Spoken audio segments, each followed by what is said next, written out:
출애굽기 33장 12절에서 23절 말씀. 모세가 세 번째 하나님 앞에 중보기도를 드리게 되는데요. 모세가 하나님께 마지막 탄원의 기도를 올리죠. 하나님의 영광을 직접 뵙기 원하는 개인적 간청도 포함됩니다. 먼저 12절에서 17절 모세의 기도와 답변입니다. 모세가 간구합니다. 12절 13절 내가 참으로 주의 목전에 은총을 입어사오면 원하건대 주의 길을 내게 보이사 내게 주를 알리시고 나로 주의 목전에 은총을 입게 하시며 이 족속을 주의 백성으로 여기소서. 모세는 자신이 얼마나 특별한 은총을 받았는지 상기시킵니다.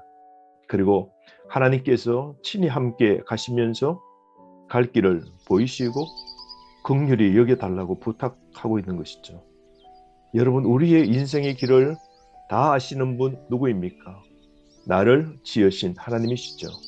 그러므로 나를 다 아시는 하나님을 의지함으로 우리가 담대히 살아가야 됩니다. 특별히 모세는 하나님께 특별한 은총을 입은 자 아니겠습니까?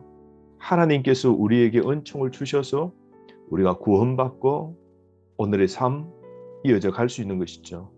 그러므로 여러분, 우리 인생이 교만하여 내 공로와 업적을 내세우지 말고 오직 겸손히 하나님의 은총을 호소해야 됩니다.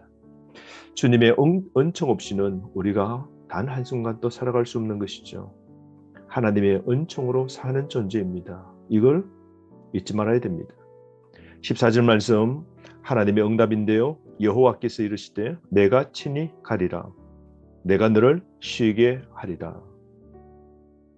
하나님께서 애정과 크신 자비를 보여주시는데요. 하나님의 임재와 안식을 하나님께서 약속해 주십니다. 여러분, 참된 쉼 주시는 분 오직 하나님이시지 않습니까? 우리가 모든 것을 다 잃어도 하나님이 나와 함께 하시면 다 잃은 게 아닙니다. 하나님이 나와 함께 하신다면 하나님이 내 인생 친히 함께 동행하시고 나와 함께 가신다면 우리는 반드시 훗날 승리하게 될 겁니다. 오늘 결코 그리스도를 구주로 영접한 사람, 성령이 우리 속에 내주해 계신다면 우리와 함께 하시고 우리에게 진정한 평화와 쉼을 주시는 분 하나님이시죠. 쉰다는 것이 무엇일까요? 영적인 안식이요, 죄로부터의 완전한 자유요, 구원과 구속의 안식입니다. 예수님도 우리에게 동일한 말씀을 하셨지 않습니까? 수고하고 무거운 짐진 자들아 다 내게로 오라. 내가 너희를 쉬게 하리라. 여러분, 하나님도 예수님도 우리에게 쉼을 약속하셨습니다. 15절에서 16절 모세가 간구하는데요. 하나님의 임재가 절대적임을 우리는 볼 수 있습니다. 모세가 간구한 건 무엇입니까? 주의 백성과의 동행을 요구한 것이죠. 16절 말씀, 나와 주의 백성이 주의 목전에 은총을 입은 줄을 무엇으로 알리까? 주께서 우리와 함께 행하심으로 나와 주의 백성을 천하 만민 중에 구별하심이 아니니까. 주께서 우리와 함께 행하심, 이게 임마누엘이죠. 하나님만 의지합시다.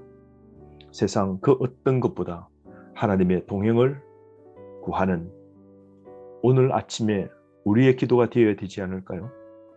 17절 하나님의 응답이 나옵니다. 그러고서 모세가 다시 한번 하나님께 간구하는데요. 짧게 간구합니다. 모세가 이르되 원하건대 주의 영광을 내게 보이소서. 모세는 무엇을 더 알기를 원합니까? 하나님을 더 깊이 알기를 원합니다. 하나님과 더 친밀한 교제를 나누기를 원합니다. 하나님의 영광을 더 깊이 체험하기를 원하는 것이죠. 하나님의 영광의 현시 요청은 여호와의 동행하심에 대한 징표 요구이죠. 하나님의 동행의 명백한 징표입니다. 주의 영광을 내게 보여달라는 거죠. 하나님의 얼굴입니다. 이스라엘 백성을 하나님이 용서하시겠다는 약속을 확정할 만한 정표로 주의 영광을, 주의 얼굴을 보여달라고 모세는 간곡히 요청합니다. 사랑하는 성도 여러분, 오늘 우리는 무엇을 하나님께 구하고 있습니까? 빵과 세상의 명예와 먹을 것을 구합니까? 모세는 무엇을 구했습니까? 오늘 우리가 구해야 될 진정한 기도의 제목은 하나님과 좀 더 친밀한 교제입니다. 하나님께 대한 더 풍성한 지식이죠. 하나님에 대한 더 깊은 경험을 오늘 하나님께 구합시다. 이게 더 하나님과 깊어지는 신앙이요 교제이지 않겠습니까? 오늘 이 모세가 하나님 앞에 기도하고 하나님이 응답하시는 이 내용을 볼 때 모세의 요구는 점점 짧아지고 있습니다.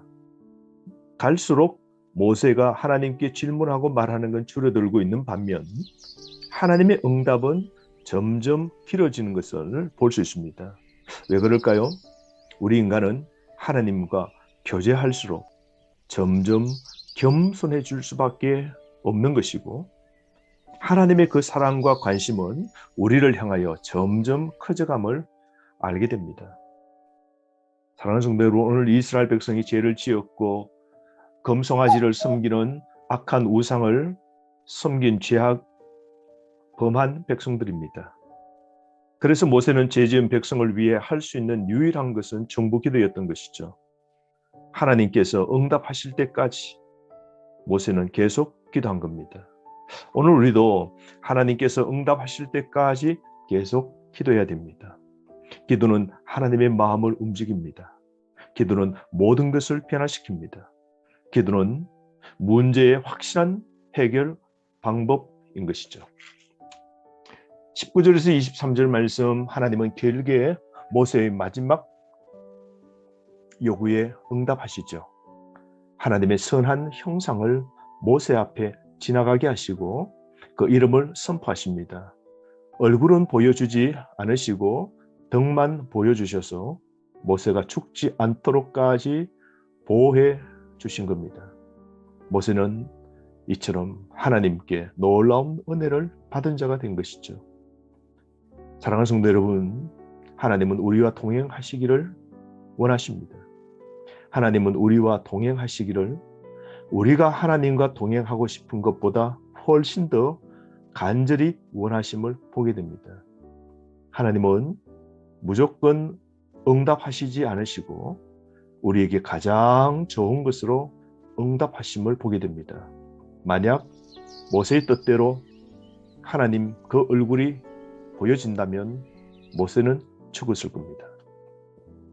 그러므로 기도의 응답, 내 마음에 들지 않더라도 그 하나님이 주시는 응답은 내게 가장 최선이요 최고임을 잊지 말아야 됩니다. 그러므로 모세는 성경 인물 3,940명 중에 유일하게 하나님의 뒷모습을 보는 신비한 체험을 한 인물이 된 것이죠. 사랑하는 성도 여러분, 우리가 하나님의 은총으로 사는 존재입니다. 하나님의 은혜 없이 우리 삶 한 걸음도 앞으로 전진할 수 없는 것이죠. 우리를 쉬게 하시는 그 하나님, 그분은 우리의 목자십니다. 오늘도 내 걸음에 보폭을 맞추시고 나와 함께 친히 가주시는 그 하나님, 임마누엘의 하나님을 묵상하면서 오늘도 세상이 주는 힘이 아닌 주님 동행해서 주시는 능력과 힘으로 오늘도 소망 가운데 힘차게 행진하는 저와 여러분 되었으면 좋겠습니다. 하루 말씀 붙잡고 주님과 동행하는 승리의 걸음 되시기를 바랍니다.